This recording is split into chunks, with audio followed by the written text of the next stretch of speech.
పరిశుద్ధ నామమునకు మహిమ కలుగునుగాక. క్రీస్తునందు ప్రియ దేవుని బిడ్డలారా, ప్రభు అయిన యేసు క్రీస్తు పరిశుద్ధ నామంలో మీ అందరికీ ఉదయకాల శుభములు తెలియచేయచ్చు ఉన్నాను. ఈ దినమంతయు మీకు మీ కుటుంబానికి దీవెనకరముగాను ఆశీర్వాదకరముగాను దేవుడు అనుగ్రహించాలని మీ కొరకై ప్రార్థిస్తూ ఉన్నాను. నేటి దినము కొరకు ఏర్పాటు చేయబడిన దేవుని వాక్యము కీర్తనల గ్రంథం 37వ సంకీర్తన 7వ వచనం. యెహోవా ఎదుట మౌనముగా నుండి ఆయన కొరకు కనిపెట్టుకొనుము. ప్రియులారా, నేటి దినము కొరకు ఏర్పాటు చేయబడిన ధ్యానాంశము ఓపికతో కనిపెట్టు. ప్రియులారా, నువ్వు ప్రార్థన చేసి ప్రార్థించి కనిపెట్టి చూసిన ఫలితమేమీ లేదా? ఏవీ కదలకుండా ఉన్నవి ఉన్న చోటే ఉండిపోవడాన్ని చూచి విసుగు చెందావా? అన్నిటినీ విసిరికొట్టి వెళ్ళిపోవాలి అనిపిస్తుందా? ఒకవేళ నీవు కనిపెట్టవలసిన విధముగా కనిపెట్టలేదేమో. అలాంటప్పుడు దేవుని కలుసుకోవలసిన సరైన చోటున నీవు ఉండలేదేమో. ప్రియులారా, రోమాపత్రిక 8వ అధ్యాయం 25వ వచనంలో ఓపికతో దాని కొరకు కనిపెట్టుము అని వ్రాయబడి ఉంది. ప్రియులారా, ఓపిక ఆందోళనను తొలగిస్తుంది. ఆయన వస్తానన్నాడు, ఆయన వాగ్దానాలు ఉన్నాయి అంటే ఆయన సన్నిధి ఉన్నట్టే. ఓపిక నీ ఏడుపును తొలగిస్తుంది. ఎందుకు విచారంగా నిర్లిప్తంగా ఉంటావు? నీ అవసరం నీకంటే దేవునికే బాగా తెలుసు. కానీ ఇప్పుడే దాన్ని నీకు అనుగ్రహించకుండా ఉండడంలో ఆయన ఉద్దేశం ఏమంటే, ఆయన పరిస్థితుల్లో నుండి ఇంకా ఎక్కువ మహిమను వెలికి తేవాలని. స్వంతగా పనిచేయడాన్ని సహనం దూరం చేస్తుంది. నీవు చేయవలసిన పని ఒక్కటే, నమ్ము. ప్రియులారా, నువ్వు కేవలం నమ్మితే అంతా సవ్యముగానే ఉందని గ్రహిస్తా. ఓపిక అవసరాలన్నిటినీ తొలగిస్తుంది. నీవు కోరుకున్న దాని గురించిన నీ అభిలాష బహుశా అది జరగడం వల్ల నెరవేరే దేవుని చిత్తంపై నీ అభిలాష కంటే గొప్పదేమో.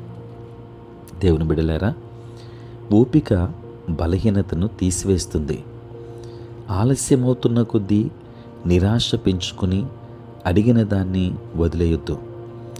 దేవుడు నువ్వు అడిగిన దానికంటే ఎక్కువ మొత్తం నీ కోసం సిద్ధం చేస్తున్నాడని నమ్మి దాన్ని స్వీకరించడానికి సిద్ధపడాలి. తత్తరపాటును ఓపిక నిరోధిస్తుంది. నన్ను పట్టుకొని లేవనెత్తి నిలవబెట్టెను అని దానియేలు 8వ అధ్యాయం 18వ వచనంలో చెప్పాడు.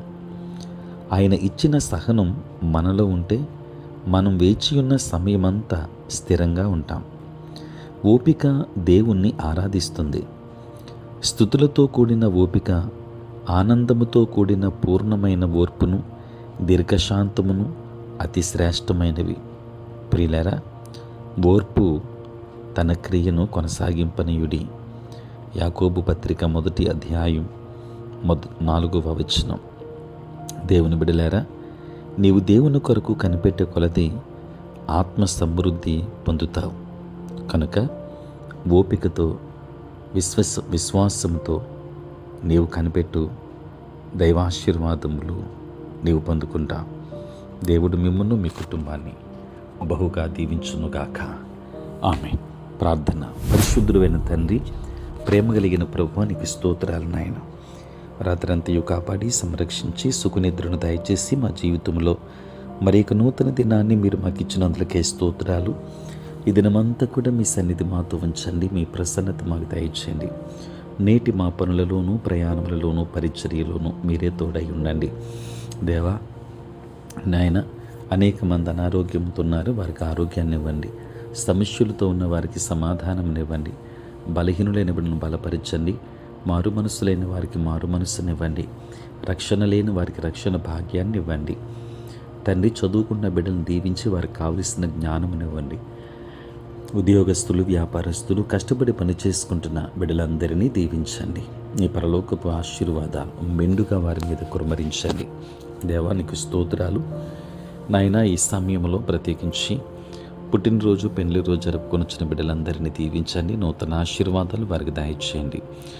నాయన, నీ దిన సేవకులను, వారు చేయుచున్న పరిచర్యను దీవించండి.